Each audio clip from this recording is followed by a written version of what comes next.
आज हम बात करेंगे क्लास 12th की वेक्टर अलजेब्रा, जिसमें हम पढ़ेंगे आज ऑब्जेक्टिव पॉइंट्स पढ़ेंगे जो बोर्ड मॉडल एंड वीवीआई है ना।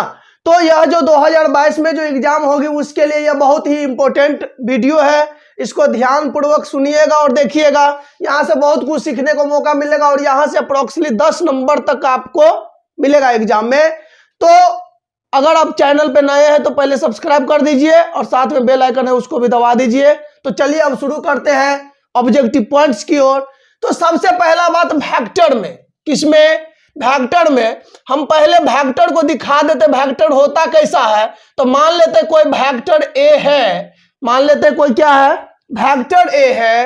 तो वेक्टर ए में ए आई प्लस बी जे प्लस सी के, ये हमारा वेक्टर का फॉर्म हुआ। ये हमारा क्या हुआ? वेक्टर का फॉर्म हुआ।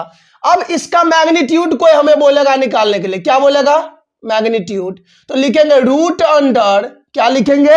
रूट अंडर ए है तो ए का होल स्क्वायर प्लस बी तो बी का होल स्क्वायर प्लस सी तो सी का होल स्क्वायर। ये हमारा मैग्नीट्यूड निकला। किसका? इस वेक्टर का मैग्नीट्यूड रूट अंडर ए का होल स्क्वायर प्लस बी का होल स्क्वायर प्लस सी का होल स्क्वायर। ये हमारा क्या है? मैग्नीट्यूड है। तो मैग्नीट्यूड आसान है निकालना। देखिए एग्जाम्पल भी दिखा देते हैं। माना कि vector A equal to 2i plus 7j minus 8k है। ये हमारा वेक्टर है। तो लिखेंगे वेक्टर ए का मैग्नीट्यूड ऐसे निकालेंगे, रूट अंडर, ये देखिए क्या लिखा है 2, तो 2 का होल स्क्वायर प्लस ये कितना 7, तो 7 का होल स्क्वायर प्लस ये कितना 8, लेकिन 8 के साथ क्या है? माइनस है। तो जब 8 के साथ माइनस है तो लिखना पड़ेगा -8 का होल स्क्वायर। अरे समझे? अब सुनो तो क्या लिखोगे? 2 2 जा 4 7 7 जा 49 प्लस 8 8 जा 64। अब माइनस का होल स्क्वायर प्लस होता है। तो ध्यान दीजिए क्या बनेगा, इसको प्लस करो, ऐड करो।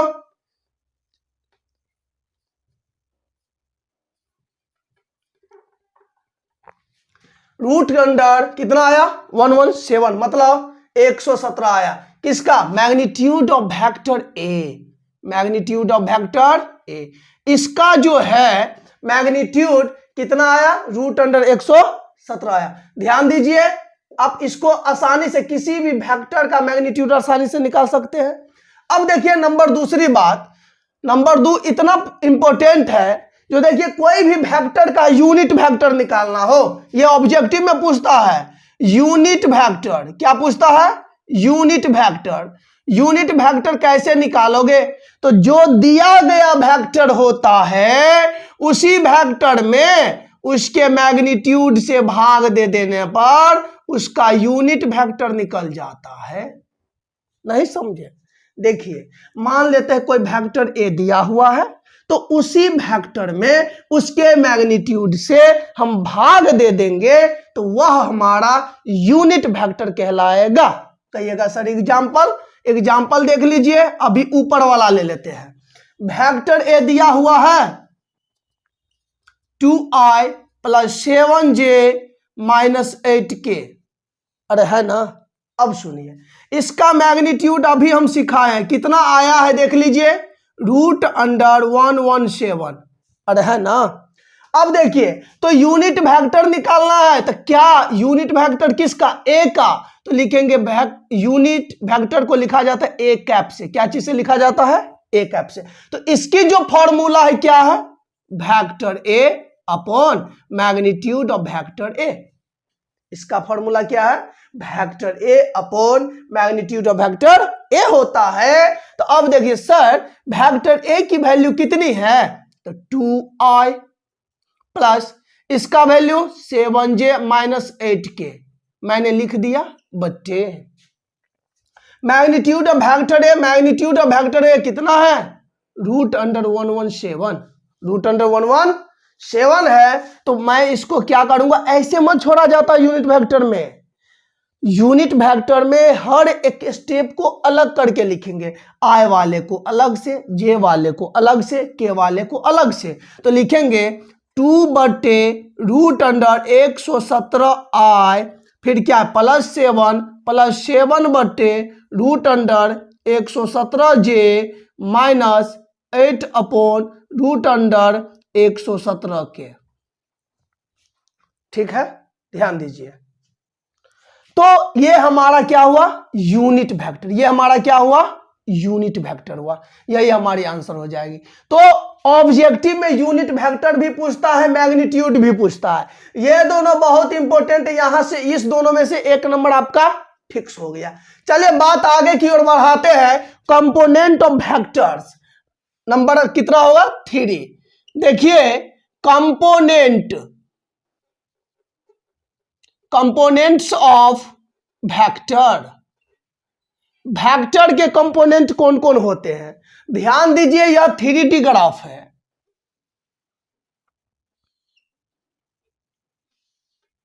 यह कौन सा ग्राफ है 3D ग्राफ है। मैंने इसका नाम रखा x, इसका नाम रखा y, इसका नाम क्या रखा z। यहां पर बोला ओरिजिन पॉइंट है। ये कौन सा पॉइंट है ओरिजिन। आपको मालूम है ओरिजिन का कोऑर्डिनेट 0,0,0 होता है, एक्स एक्सिस का 1,0,0 होता है, वाई एक्सिस का 0,1,0 होता है, जेड एक्सिस का 0,0,1 होता है। समझे मेरी बात सुनो। यदि मान लो यहां पर कोई पॉइंट ए है, कोई पॉइंट ए है और इसकी यूनिट वेक्टर है, तो ये बनेगा क्या बनेगा 1 0 0। बी वाले का बनेगा क्योंकि ये y एक्सिस पर है तो x y की जगह पर 1 डालना है, बाकी सब 0। ये z एक्सिस पर है c, तो c z एक्सिस पर है तो x y z की जगह पर रखना है 1, बाकी सब 0। तो यहां से एक नंबर पूछेगा x एक्सिस के लिए कौन सा कोऑर्डिनेट होगा, तो x एक्सिस के लिए क्या कोऑर्डिनेट है 1,0,0 है। मतलब ये x, ये y, ये z, x के लिए पूछेगा तो x की जगह पर 1 रखना है, अब बाकी सब के जगह पर 0 पुट करना है। समझे। दूसरा बात, यदि y एक्सिस के बारे में हमसे पूछा, किसके बारे में y एक्सिस के बारे में, तो y एक्सिस तो ये रहा, तो सर x, 0, देखिए यहां पर x, y, z लिखते हैं कोऑर्डिनेट, लेकिन किसके बारे में पूछा y के बारे में, तो इसके जगह पर 1 और इस दोनों की जगह पर 0। तो अब इसको मिटा के लिखते हैं, क्या बनेगा बोलिए 0,1,0। अब ध्यान दीजिए z एक्सिस के लिए, किसके लिए z एक्सिस के लिए, z एक्सिस के लिए बनाइए तो x, y, z। Sir z axis के लिए तो z की जगह पर 1 डालना है, डाल दीजिए 1 रखा, अब बाकी सब की जगह पर 0, तो यहां पर भी 0, यहां पर भी 0। अरे समझे। तो कहने का मतलब यहां से एक ऑब्जेक्टिव फिक्स, यहां से एक ऑब्जेक्टिव फिक्स। तो कहने का मतलब ये जो इस तीनों में से एक न एक ऑब्जेक्टिव आपसे पूछेगा ही, ये क्लियर है, गारंटी है इस बात को।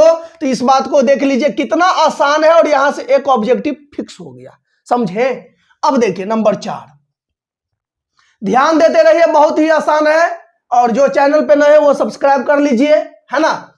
देखिए सबसे पहला बात, ये हमारा 3 जो ऑब्जेक्टिव है, ये 3 में से 2-3 नंबर फिक्स हो गया।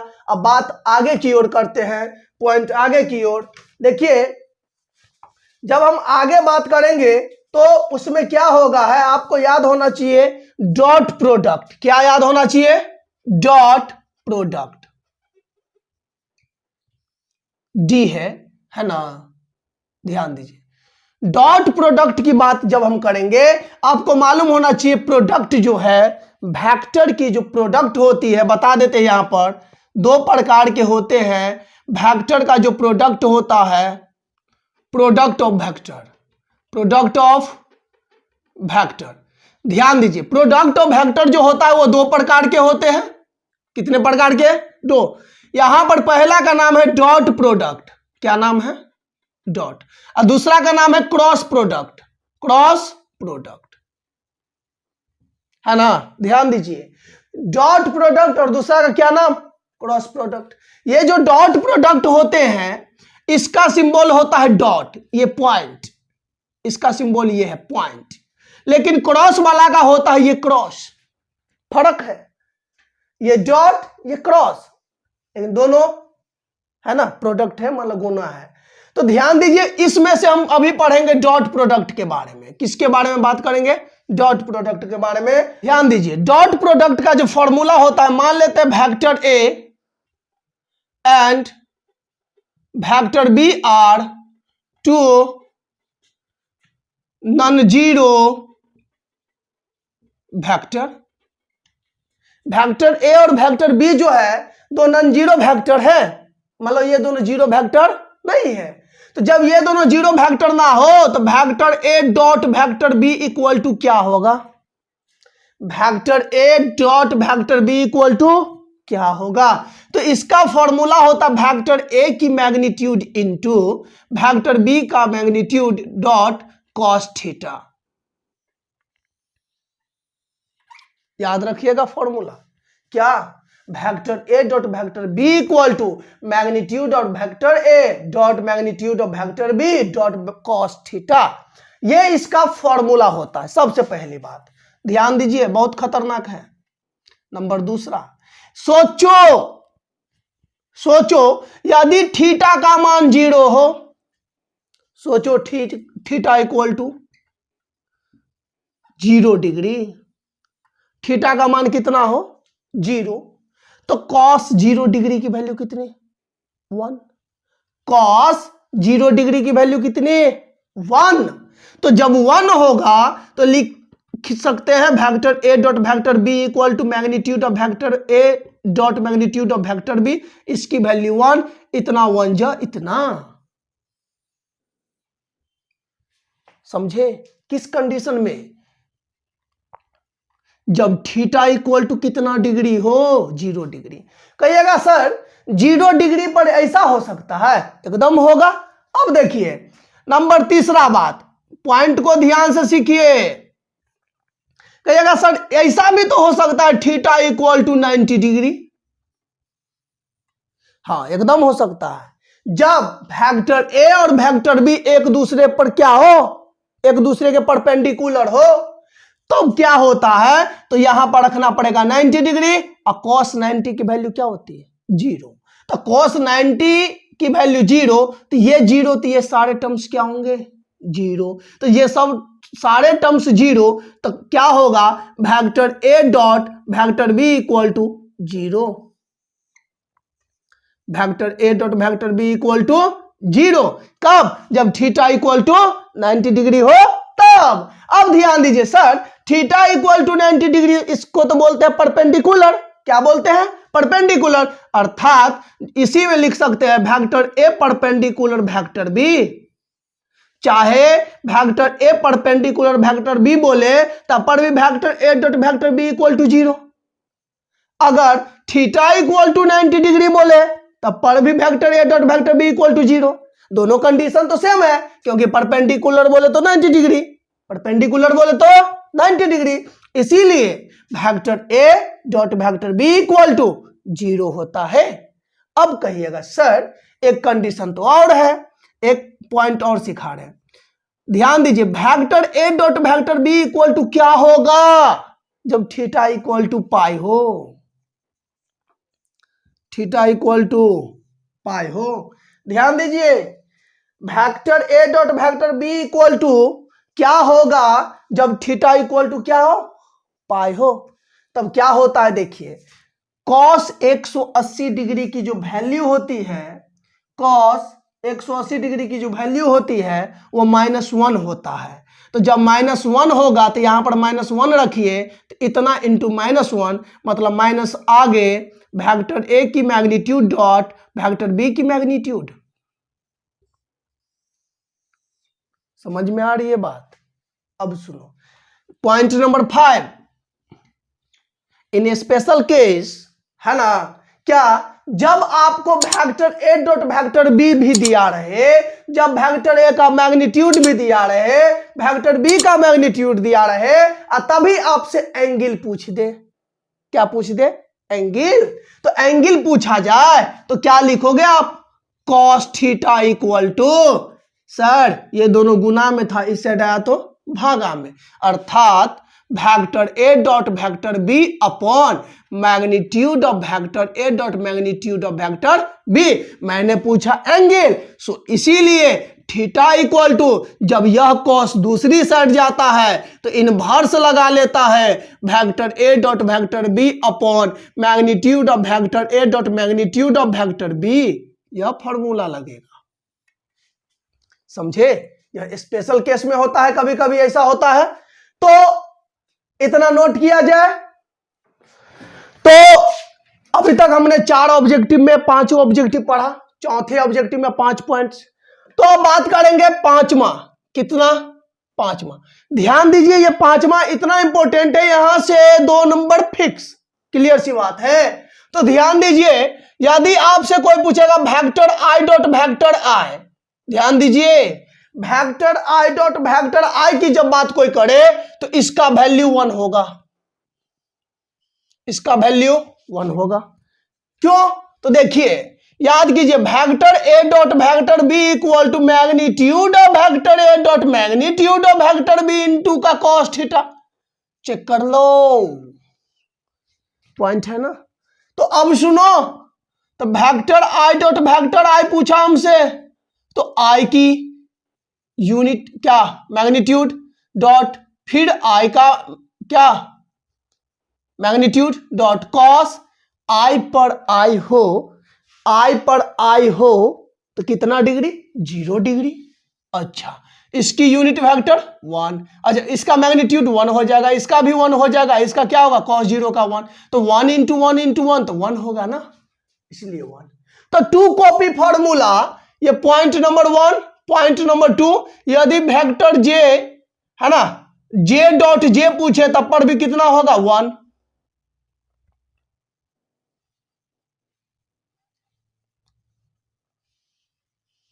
यदि आपसे के डॉट के पूछे तो क्या बोलोगे? 1। समझ में आ रही है बात? ये कंपोनेंट का डॉट प्रोडक्ट है, ये किसका? कंपोनेंट का क्या? डॉट प्रोडक्ट है।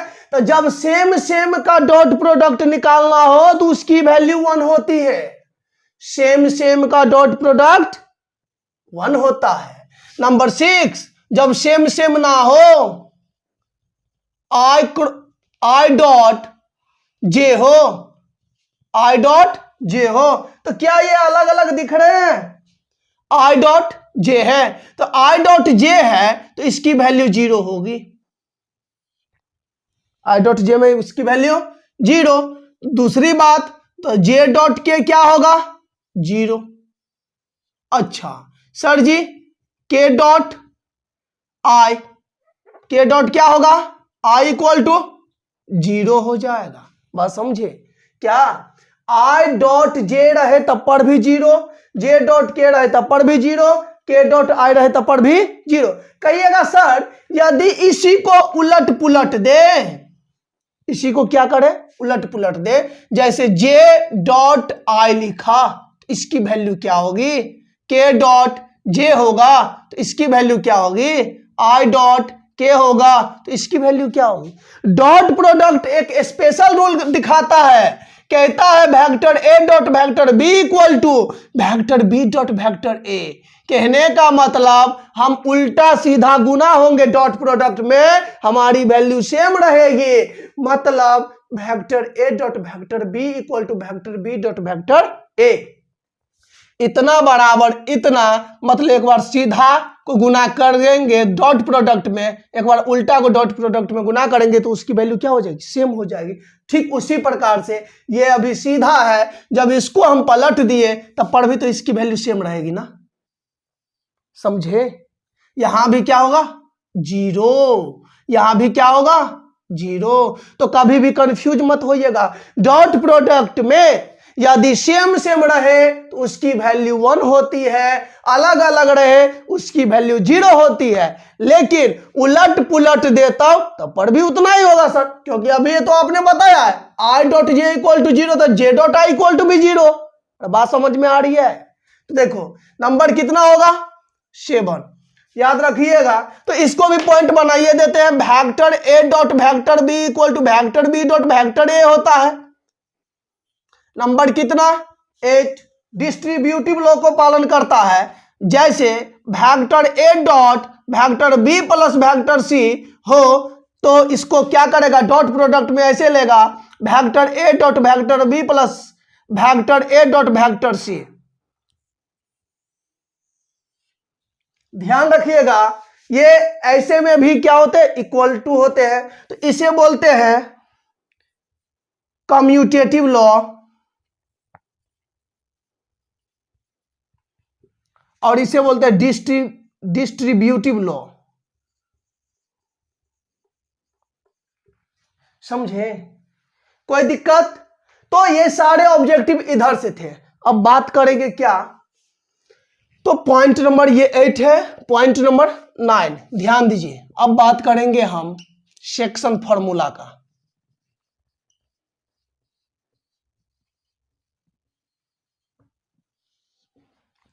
सेक्शन फॉर्मूले दो टाइप्स के होते हैं, मतलब दो प्रकार के होते हैं। पहला होता है इंटरनली, पहला क्या होता है इंटरनली, और दूसरा होता है भाई साहब एक्सटर्नली। याद रखिएगा सेक्शन फॉर्मूले कितने प्रकार के, दो प्रकार के। पहला का क्या नाम इंटरनली, दूसरा का क्या नाम एक्सटर्नली है। कहिएगा सर इंटरनली और एक्सटर्नली में क्या फर्क है, इसलिए तो लिखा। अब सुनो, इंटरनली का मतलब होता है प्लस वाला फॉर्मूला, एक्सटर्नली का मतलब माइनस वाला फॉर्मूला। बात समझ में आ रही है? तो देखिए प्लस वाला फॉर्मूला कैसे निकालोगे, तो प्लस वाला का फॉर्मूला ऐसे होता है m vector b plus n vector a बटे m प्लस n, क्योंकि इसमें प्लस है तो ये इंटरनली का फॉर्मूला हुआ। अब दूसरी बात, इसी में 2 कॉपी कर दे, थोड़ा सा माइनस लगा दूं यहां पर बटे m माइनस का n, तो ये बन जाएगा क्या एक्सटर्नली फॉर्मूले। थोड़ा सा फर्क है, इंटरनली में सिर्फ प्लस लगाना है, एक्सटर्नली में क्या माइनस लगाना है। तो सेक्शन टाइप्स के होते हैं, पहला इंटरनली दूसरा एक्सटर्नली होता है। इंटरनली की पहचान प्लस वाला, एक्सटर्नली की पहचान माइनस वाला होता। ये क्लास 10th में भी पढ़ाए थे चैप्टर नंबर 7 में, तो वहां से भी आप इसको मैच कर सकते हो, है ना। नंबर कितना होगा 10। तो बात करते हैं नंबर 10। नंबर 10 ये है हमारा vector A dot vector A equal to क्या होता है सर जी, तो सेम का क्या बोला था 1 है ना, लेकिन यहां पर ये वेक्टर है, यहां पर कंपोनेंट है, यहां पर वेक्टर है, तो उस वेक्टर के मैग्नीट्यूड के होल स्क्वायर के बराबर होते हैं। उस वेक्टर के मैग्नीट्यूड के होल स्क्वायर के बराबर होता है इसके डॉट प्रोडक्ट। ठीक है, कहिएगा सर इसी पर एक और बता दीजिए, अरे vector B dot vector B की वैल्यू बोले तो मैग्नीट्यूड ऑफ वेक्टर बी का होल स्क्वायर आंसर। समझ में आ रही है बात? तो इस टाइप के जब भी बात मिले तो ऐसे आंसर होते हैं। पॉइंट नंबर 11 ध्यान दीजिए। अब बात करेंगे क्रॉस प्रोडक्ट के बारे में। किसके बारे में? Cross product. क्रॉस प्रोडक्ट एक ऐसा पॉइंट्स है जहां पर यह जो है डॉट प्रोडक्ट के बारे में थोड़ा बता देते हैं। डॉट प्रोडक्ट को स्केलर प्रोडक्ट कहा जाता है, क्रॉस प्रोडक्ट को वेक्टर प्रोडक्ट कहा जाता है। पूछिए क्यों? सर डॉट प्रोडक्ट को इसलिए स्केलर प्रोडक्ट कहते हैं, dot product equal to scalar product है ना, और cross product equal to vector product. ऐसा क्यों? जब हम डॉट प्रोडक्ट किसी भी हाल में निकालते हैं तो अंक में आंसर आता है, उसमें कोई कंपोनेंट नहीं होता है, ना आई होता है, ना जे होता है, ना के होता है, इसीलिए डॉट प्रोडक्ट को स्केलर प्रोडक्ट कहा जाता है। क्रॉस प्रोडक्ट को वेक्टर प्रोडक्ट इसलिए कहते हैं क्योंकि जब हम क्रॉस प्रोडक्ट किसी भी वेक्टर का निकालते हैं तो उसमें कंपोनेंट रह जाता है, मतलब आई रहेगा, जे रहेगा, के रहेगा, इसीलिए क्रॉस प्रोडक्ट को वेक्टर प्रोडक्ट कहा जाता है। तो अब ध्यान दीजिए बात आगे की ओर, ये एक्स्ट्रा नॉलेज था, ध्यान रखिएगा। तो जब कभी भी आपसे कोई पूछेगा बताइए भाई साहब किस प्रोडक्ट को स्केलर प्रोडक्ट कहते हैं, तो डॉट प्रोडक्ट को स्केलर प्रोडक्ट कहते हैं। किस प्रोडक्ट को वेक्टर प्रोडक्ट कहते हैं, तो क्रॉस प्रोडक्ट को वेक्टर प्रोडक्ट कहते हैं। याद रखिएगा इसी का दूसरा नाम है वेक्टर प्रोडक्ट। मतलब जब हम क्रॉस प्रोडक्ट निकालेंगे तो वेक्टर के फॉर्म में रिजल्ट आता है, इसीलिए वेक्टर प्रोडक्ट कहलाता है। अब देखिए वेक्टर प्रोडक्ट जो होता है उसकी formula vector A cross vector B equal to magnitude of vector A dot magnitude of vector B dot sine theta unit vector N. ये हमारा पहली पॉइंट नंबर 1 ये है हमारा, याद रखिएगा। जब कभी भी बात हो तो इस टाइप से बात होनी चाहिए। नंबर 2, सो अब ध्यान दीजिए, सबसे पहली बात क्या, जब vector A cross vector B की वैल्यू 0 हो जाए, जब vector A cross vector B की वैल्यू क्या हो जाए 0, तो इसका मतलब वेक्टर ए पैरेलल है वेक्टर बी के। पूछेगा एग्जाम में, यहां से 1 नंबर ऑब्जेक्टिव फिक्स है। वेक्टर ए और वेक्टर बी यदि एक दूसरे के पैरेलल है तो उसकी रिजल्ट क्या होगी, तो ऑप्शन में आपको यह टिक मारना पड़ेगा। यदि आपको ऐसा क्वेश्चन रहे तो ऑप्शन में ये मारना पड़ेगा टिक। तो दोनों कंडीशन में क्वेश्चन पूछे जा सकते हैं। यदि आपको ऐसे पूछे vector A cross vector B equal to 0 है तो उस कंडीशन में ये कम सही होगा। तो आपको याद रहना चाहिए vector A parallel vector B होता है तो vector A cross vector B equal to 0 होता है। चलिए पॉइंट नंबर 3, यदि वेक्टर ए और वेक्टर बी एक दूसरे के परपेंडिकुलर हैं, इसका मतलब क्या 90 डिग्री। कितना डिग्री 90 डिग्री। तो जब ये vector A perpendicular vector B है तो 90 डिग्री में इसकी वैल्यू क्या होगी, तो vector A cross vector B equal to magnitude of vector A dot magnitude of vector B. ये आंसर हो गए, समझे, क्योंकि इसकी sin 90 की वैल्यू कितनी। पॉइंट नंबर इसका 4 क्या होगा, यदि हमसे एंगल पूछ दे, ध्यान दो एंगल पूछा sin थीटा, तो लिख सकते हैं sin थीटा बराबर, इधर ये दोनों गुना में था इस साइड है तो भागा में, तो vector A cross vector B upon magnitude of vector A into magnitude of vector B होगा। तो थीटा इक्वल टू साइन इस साइड आ जाएगा, तो sine inverse vector A cross vector B upon magnitude of vector A magnitude of vector B. समझे। अब सुनो point number कितना होगा, ये 4 पॉइंट इसके खतरनाक है 11 का। अब पॉइंट नंबर 12 याद रखिएगा, यहां से बहुत ही इंपॉर्टेंट शुरू हो रहा है पॉइंट्स। कहते हैं इसका पहला, यदि vector I cross vector I पूछा जाए आपसे, क्या वेक्टर आई क्रॉस वेक्टर आई, तो इसकी वैल्यू 0 होगी। लेकिन जब हमने डॉट प्रोडक्ट में पढ़ा, डॉट प्रोडक्ट में पढ़ा तो इसकी वैल्यू 1। क्यों, क्योंकि डॉट प्रोडक्ट में इसलिए 1 हुआ क्योंकि वहां पर कॉस क्या, कॉस 0 डिग्री था। अब यहां पर साइन 0 डिग्री होगा तो साइन 0 डिग्री की वैल्यू कितनी 0, इसीलिए डॉट प्रोडक्ट में 1 होता है और क्रॉस प्रोडक्ट में 0 होता है। अब ध्यान दीजिए, तो पॉइंट नंबर क्या होगा 12 का पहला, vector I cross vector I equal to क्या होगा, तो क्या होगा सर जी 0। पूछो कैसे, तो देखो मेरी बात सुनो, वेक्टर आई डॉट वेक्टर आई के बारे में पढ़ा 1, क्यों, क्योंकि डॉट प्रोडक्ट में कॉस थीटा था इसीलिए कॉस 0 की वैल्यू 1। अच्छा यहां पर क्रॉस प्रोडक्ट में हमने देखा क्या है साइन थीटा, अच्छा साइन 0 की वैल्यू 0, तो सब को लेकर के चला तो 0 आंसर आ गया। अच्छा नंबर 2 की बात करूं सर जी, तो पूछो क्या, तो जे क्रॉस जे थोड़ा बताइए, तो जे में क्या है 0 डिग्री है, फिर से 0 होगा आंसर। अच्छा नंबर 3 की बात करूं, के क्रॉस के बताओ सर जी क्या होगा, तो ये लो, क्या बोलो ना यार 0 होगा कि नहीं होगा। अब देखिए 13 ऑब्जेक्टिव, ये 13 को समझने से पहले यहां पर हमको ये साइकिल को समझना पड़ेगा। ये साइकिल है हमारा, ये भी साइकिल है। ठीक, यहां पर हमने लिखा I, यहां पर J और यहां पर K लिखा। ठीक है, जब हम I से देखिए सीधा चल रहे, I से J के पास, J से K के पास, तो सीधा हुआ। अरे बोलिए, तो इसमें प्लस का चिन्ह होता है। जब मैं उल्टा चलूं, किधर चला, उल्टा, इधर चला, इधर चला, इधर चला, तो माइनस का चिन्ह, याद रखिएगा। तो ध्यान दीजिए यहां पर, यदि मैं I क्रॉस J पूछा आपसे तो बोलिए सर I के बाद J आता है, सही में आता है प्लस, यानी कि सीधी रेखा में चल रहा है कि उल्टी रेखा में, तो सीधी चल रहा है, तो सीधी चल रहा है तो क्या होना चाहिए, I के बाद J आता है तो प्लस, तो चलिए भाई प्लस K, समझे।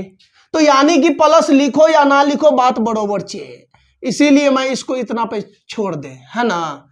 दूसरा देखिए सर J क्रॉस के बताइए, तो J के बाद के आता है, सीधा चल रहा है तो I आएगा। क्यों, क्योंकि देखिए J के बाद के है तो सीधा चल के कहां आ जाएगा, I पर। अब देखिए नंबर तीसरी, K क्रॉस I मैंने पूछा आपसे, तो K के बाद सर जी सीधा चल रहा है तो I आता है, तो उसके बाद कौन आता है, J, प्लस का J। ये साइकिल को समझना जरूरी है। पॉइंट नंबर कितना, 14 की पहला, ध्यान दीजिए सर मैं आपसे उल्टा पूछूं, उल्टा क्या, J क्रॉस I पूछा, तो क्या मैं उल्टा चल रहा हूं, उल्टा चला तो माइनस, माइनस चला तो J I ले लिया तो क्या बचा, K, तो माइनस का K। अच्छा नंबर दूसरा, सर K क्रॉस, है ना, K क्रॉस क्या पूछा हमने, I क्रॉस K पूछा, I cross K, I cross K पूछा, है ना। यहां पर K क्रॉस I था, मैंने I क्रॉस K पूछा, तो I क्रॉस K पूछा, तो I क्रॉस K पूछा तो निगेटिव, और क्या बचा, I और K ले लिए तो क्या बचा, J, तो यहां पर लिखेंगे माइनस का J। अच्छा नंबर तीसरा, ध्यान दीजिए, अब क्या बचा, J I ले लिया, I K ले लिया, तो अब K J बचा, है ना। तो K cross J equal to K cross J, मैं उल्टा चल रहा हूं, माइनस क्या बचा, तो I, माइनस का I बचा। तो ये सारे हमारे वेक्टर के ऑब्जेक्टिव है। यहां से अप्रोक्सीमेटली आपको 10 नंबर का 10 मार्क्स मिलेगा, याद रखिएगा, 10 मार्क्स फिक्स हो गया है। और ये वीडियो सिर्फ आप ही नहीं देखिए, अपने फ्रेंड्स को भी भेजिए और वीडियो पर लाइक कर दीजिए, क्योंकि पसंद आया होगा और इतनी मेहनत करते हैं इसलिए वीडियो को शेयर भी कीजिए। चलिए आज के लिए दैट्स ऑल।